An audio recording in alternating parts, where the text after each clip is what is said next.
अजन्म ही काया जगदेश्वरासी जोडली ज्याची ख्याती प्रथम वंदितो तुम्हा छत्रपती विठाला विठाला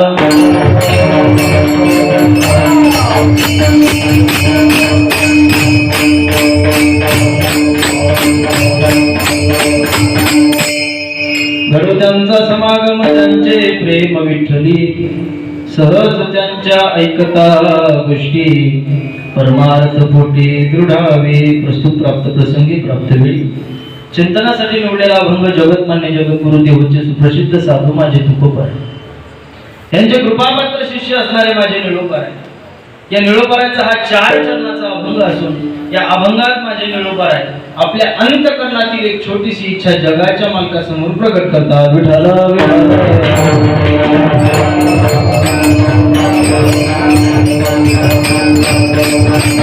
पांडुरंग परमात्म्याच्या दारामध्ये निळोपरे उभे आहेत आणि जगाच्या मालकाला सांगतात पांडुरंग बोल ना निळोपरे काही नाही देवा जे लोक तुझ्यावर प्रेम करतात ना रे अशा लोकांचा मला समागम अशा लोकांची मला संगती मिळू दे. जगाच्या मार्गानेच मी तस्य केलं काव निळोपर आहे. अहो जे लोक माझ्यावर प्रेम करतात अशा लोकांची संगती मिळाल्यावर फायदा काय काही नाही देवा. अरे जे लोक तुझ्यावर प्रेम करतात ना रे अशा लोकांची जर मला संगती मिळाली ना तर माझा परमार्थ हा दृढ झाल्याशिवाय राहणार नाही. सहज त्यांच्या ऐकता गोष्टी परमार्थ पोटी दृढावे घेतलेल्या अभंगाच्या 3य चरणाच्या पूर्वार्धात निळोपर आपल्या जीवनातली खंत व्यक्त करतात. देवा अरे वाया गेलं रे माझं जीवन अनुतापासी दुनी वचळे परंतु चांगल्या लोकांचं श्रवण केलं त्याच्यामुळे परमार्थामध्ये खूप गोड फायदा झाला. वैराग्य वाढे चढवळी आणि एकदा का परमार्थामध्ये वैराग्य वाढलं तर सर्वात मोठा फायदा निळोपराय सांगतात. निळामणी वाढे भाव संपला अभंगाचा भावार्थ. विठाला विठाला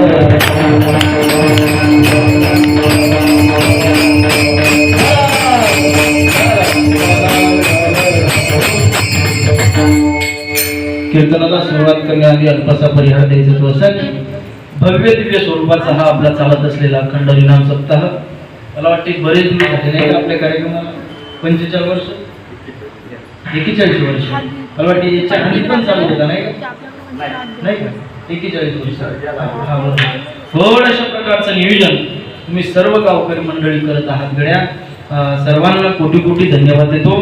चालत असलेला आपला पंडित बाबा नाही का पंडित बाबा यांच्या पुण्यतिथीनिमित्त हा सप्ताह चालू आहे. गोड नियोजन आहे मला सुंदर अशा प्रकारचं नियोजन आहे. द्यावे तेवढे धन्यवाद तुम्हाला थोडे आहेत. गोड अशा प्रकारचे गायक मंडळी आहेत. आमचे बळीराम महाराज आहेत कोकलगावचे नाही का त्यांना सुद्धा कोटी कोटी धन्यवाद देतो. इकडे आमचे हरिभक्त पारायण गणेश महाराज आहेत त्यांना सुद्धा धन्यवाद देतो. आणि खूप प्रेम करतात भाऊ आमच्यावर असे आमचे हरिभक्त पारायण राजू बाबा आहेत त्यांना सुद्धा कोटी कोटी धन्यवाद देतो. इकडे आमचे बोरगावचे बाबा आहेत नाही का त्यांना सुद्धा धन्यवाद देतो. इकडे आमचे पांडुरंग महाराज आहेत बोलाण्याचे नाही का त्यांना सुद्धा कोटी कोटी धन्यवाद देतो. इकडे हरिभक्त पारायण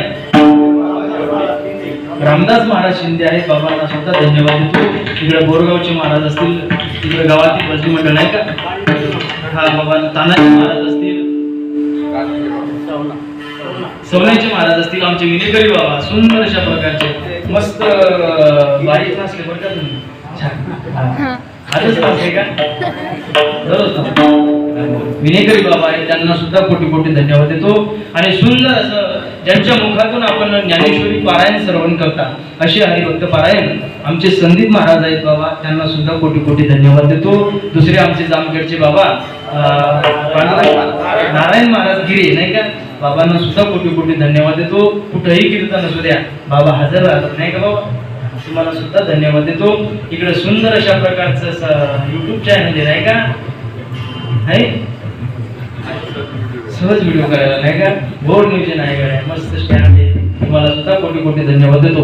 इकडे सुंदर अशा प्रकारचे आमचे गावातलेच महाराज नाही का त्यांना धन्यवाद देतो. ज्ञानेश्वर महाराज आहेत इकडे आमचे बाबा आहेत. इकडे सुंदर असा छोटा वारकरी आहे त्यांना सुद्धा धन्यवाद देतो. सुंदर आहेत आमचे आले उशिरा असू दे आम्हाला ते जाऊ दे चालू करून चला लागेल नाही का सुद्धा त्याच्यामुळे उशीर झाला नाही. त्यांना सुद्धा कोटी कोटी धन्यवाद देतो. गोड अशा प्रकारचं जे आमचं वादन आहे हरिभक्त महाराज मृदंग सम्राट आमचे ओम महाराज पठाडे आहेत. बाबांना सुद्धा कोटी कोटी धन्यवाद देतो.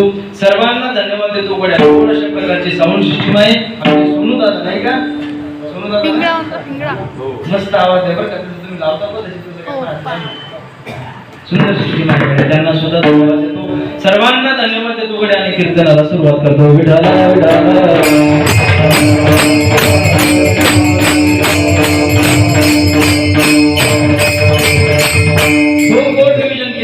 तुम्ही सर्व मंडळीने ऐका हो. मी म्हणतो बसलेली मंडळ तुम्ही आम्ही खूप भाग्यवान आहात गड्या नाही का. त्यातल्या त्यात आपला भारत देश सर्वात श्रीमंत देश आहे का, कारण पैसा प्रत्येक देशाकडे पैसा आहे महाराज, पण भारत देश सर्वात श्रीमंत देश आहे. कारण कसा, कारण या भारत देशात सत्य होतात नाही का, गोर गरिबांच्या सेवेसाठी होतात का नाही कार्यक्रम महाराज. अन्नदान आहे, ज्ञानदान आहे. खूप भाग्यवान मंडळी आहात गड्या. मी तो म्हणतो तुम्हाला धन्यवाद देण्यापेक्षा धन्य माता पिता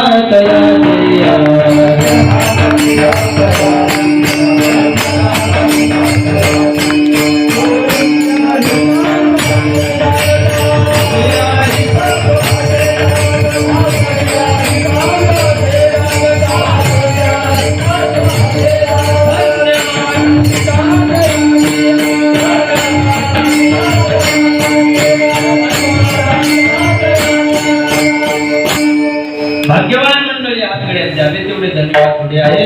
बसलेली मंडळी ऐका, परमार्थ लाभण्यासाठी काहीतरी पूर्वजन्मीचं पुण्य असावं लागतं हो अजिबो. काहीतरी पूर्वजन्मीचं पुण्य असावं लागतं.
काहीतरी पूर्वजन्मीचं पुण्य असावं लागतं.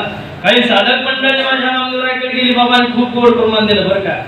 नामदेवरायकडे गेली महाराज. का हो नामदेवराय बोला ना. अहो जगाचा मला तुमच्या हाताने दूध पितो, जगाचा मला तुमच्या हाताने नैवेद्य खातो, याच्यासाठी तुम्ही काय केलं. नामदेवराय खूप गोड बोलतात. जन्मोजन्मी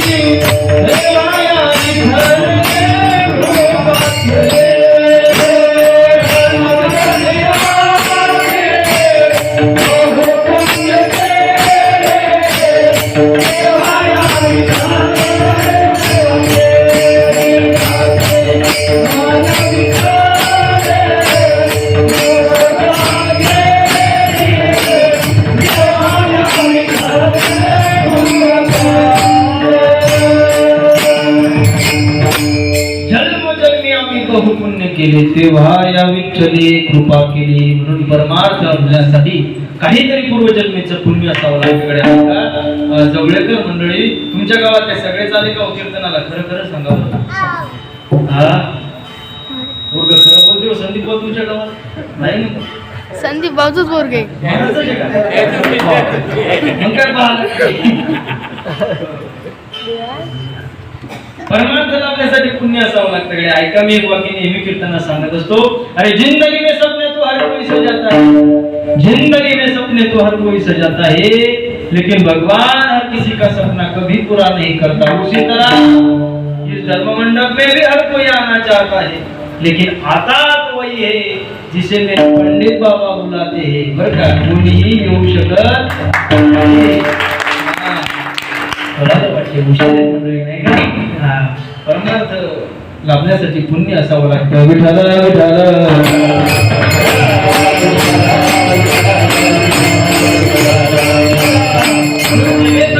अभंग माझ्या निळोपरांचा आहे आणि निळोपरा या अभंगातून आपल्या अंतःकरणातील एक छोटीशी इच्छा जगाच्या मालकासमोर प्रकट करतात। ऐका, अभंगात जाण्यापूर्वी काही प्रश्न निर्माण करतो गड्या। कारण विठ्ठल विठ्ठल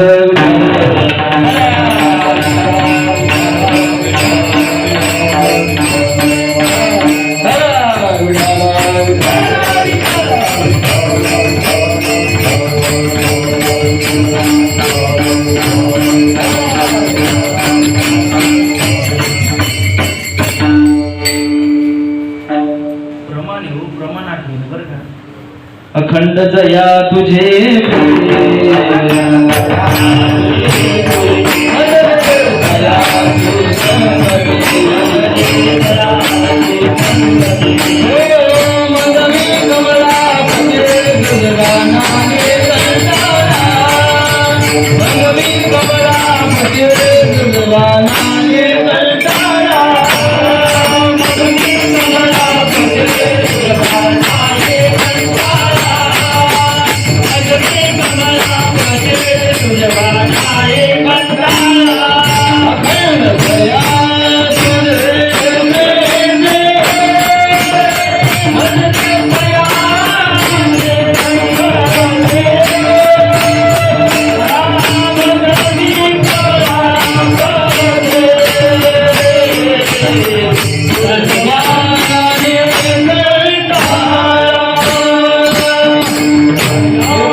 साधू परमार्थाविषयी इच्छा प्रकट करतात गड्या। साधू संसाराविषयी इच्छा प्रकट करू शकत नाही। बोलू नका आता बरं का शांत राहा। साधू परमार्थाविषयी इच्छा प्रकट करतात ऐका गड्या। आणि निळोपरा हे तुमच्या आमच्यासारखे शिष्य नव्हते बरं का। ते तुकोबाराचे कृपापात्र शिष्य होते महिला मंडळ। कारण गुरुचं शिष्य होणं वेगळं आणि गुरुचं कृपापात्र शिष्य होणं वेगळं बरं का। आता आजकालचे गुरु शिष्य भेटले एकमेकांना कापायचंच करायचं लय अवघड नाही का। आता आपण आळंदीला लय कठीण काम आहे महाराज लय। माझे कबीर बाबा सांगतात गुरु कसा असला पाहिजे आणि शिष्य कसा असला पाहिजे ना, लक्ष देऊ नाही का। गुरु तो ऐसा चाहिए जो शिष्य को कुछ ना मांगे। गुरु तो ऐसा चाहिए जो शिष्य को कुछ ना मांगे, लेकिन शिष्य तो ऐसा चाहिए जो गुरु को सब कुछ दे। असं गुरु शिष्याचं नातं असलं पाहिजे गड्या। आता गुरु जसे म्हटल्यानंतर शिष्य का धडाचे असतील का वगैरे बाबा। शिष्य सुद्धा त्याच्या मरणाची वाट पाहतात, कधी हे मरण कधी मी याच्या गादीवर बसेल नाही का। अवघड परिस्थिती महाराज। म्हणून गुरु करत असताना माणसाने गुरु नक्की जीवनात शोधला पाहिजे हो। ऐका पुन्हा माझे कबीर बाबा सांगतात पाणी पिना छान के गुरु करना पहिचान के। पाणी हे माणसानं गाळून पिलं पाहिजे नाही का हो। नाही गाळून पिलं तर काय होईल, काय होईल बोला, कचरा जाईल ना तोंडात नाही का। पाणी माणसानं गाळून पिलं पाहिजे गड्या। आणि गुरु करत असताना तो गुरु कसा आहे काय आहे या गोष्टीचं निश्चित बघितलं पाहिजे बरं का। या मंडळीचे हात चांगल्या गुरुच्या हातात पडले गड्या, म्हणून आपल्या मुलाबाळाचे हात चांगल्या गुरुच्या हातात गड्या। माझे तुकोबरा खूप गोड वर्णन करतात। तुका म्हणे गुरु शिष्य पण विठोबाची आन नरका जाणे। तुका म्हणे गुरु शिष्य पण। हात चांगल्या मुलाच्या हातात गड्या। या मंडळीचे हात चांगल्या हातात पडले, परिणाम काय झाला हो, पत्ते खेळायला लागले का। मग काय करायचं, परमार्थ करायला लागले ना, चांगला परमार्थ नाही का? मुलाबाळाचे हात चांगल्या गुरुच्या हाताच्याकडे ऐका. जनाबाईचा हात कोणाच्या हातात पडला होता? महिला मंडळ जनाबाईचा नामदेवराईच्या हातात पडला होता. परिणाम काय झाला सांगतो ऐका. घोड अशा प्रकारे आषाढी वारीला दिंडी चालली गड्या. आपल्या गावात ते जातात का दिंडी? मला वाटते बाबाची दिंडी जाते नाही का? फक्त वेगळ्या मार्गाने जाते. घोड अशा प्रकारची दिंडी जाते गड्या. तुम्ही सर्व मंडळी जात असाल, महिला मंडळ पुरुष मंडळ जाताना दिंडीत? हो हो. महिला नसते का? पुरुष मंडळ घोड दिंडी असते गड्या. ते जातात त्याला माहिती किती मजा असते नाही का? किती आनंद असते हो दिंडीत. एक नंबर. असते का नाही? हो हो. आणि खायला असते काय तर पोतेच घेऊन जाता. बिस्किटचे पुडे, राजगिऱ्याचे लाडू, काय लय आनंद आहे मला नाही का? गोड अशा प्रकारची दिंडी चालली गड्या. आणि गोड सुंदर अशा प्रकारचे भजन करत दिंडी चालली. श्री ज्ञानदेव श्री तुकाराम, श्री ज्ञानदेव श्री तुकाराम, श्री ज्ञानदेव श्री तुकाराम, श्री ज्ञानदेव श्री तुकाराम. सुंदर भजन करत दिंडी चालली ऐका गड्या. ज्ञानोबा राया माझा तुकोबा राया, ज्ञानोबा राया माझा तुकोबा राया, साधकांचा माय बाप ज्ञानोबा राया, अनाथाचा माय बाप ज्ञानोबा राया. भजन करत दिंडी चालली गड्या. आणि त्या दिंडीला गाव लागलं गंगाखेड नावाचं राजगो. त्या गंगाखेड नावाच्या गावात एका मुलीचा जन्म झाला होता. महिला मंडळ कोणाचा हो? जनाबाईचा. जनाबाई दरुजात बसलेली होती. समोरून ती दिंडी चालली. जनाबाई आपल्या वडिलाला म्हणते, बाबा कुठे चालली होई दिंडी? अगं जना तुला माहित नाही का ग? अगं विश्वाचा मालक पंढरपूरला राहतो ग, तेथे दिंडी चालली. जरा बाबा आपण नाही का गेलं तर चालणार आहे दिंडीत? का नाही चालणार? लगेच जनाबाईची गोधडी बांधतात आणि एक एक मुक्काम करत पंढरपूरला पोहोचतात. विठ्ठल विठ्ठल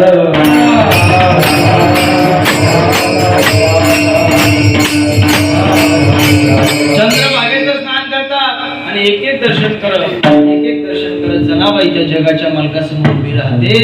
आणि मागच्या बापाला म्हणते, बाबा तुम्ही मला आता आणलं नाही ते, आता मला घरी घेऊन जाऊ नका. कारण हृदय बंदी खाना केला ओ बाबा ऐका. आत विठ्ठल कोटेला, हृदय बंदी खाना केला, आत विठ्ठल कोटेला. हो नाही बाबा, आता मला घरी घेऊन जाऊ नका, आता मला हाच पाहिजे. 4-5 दिवस जनाबाईच्या वडिलांनी मंदिरात मुक्काम केला. अगं चांगलं जरा नाही बाबा, आता मला हाच पाहिजे. 4-5 दिवस मंदिरात मुक्काम केला. एक साधू भजन करत होते गड्या. काय होतं साधूचं नाव? संत शिरोमणी नामदेवराय नाही का? गोड भजन करत होते गड्या माझे नामदेवराय. हातामध्ये चिपळ्या, गळ्यामध्ये विना. विठ्ठल माझा माझा माझा माझा माझा, विठ्ठल माझा मी विठ्ठलाचा. सुंदर भजन चाललं माझ्या नामदेवरायचं.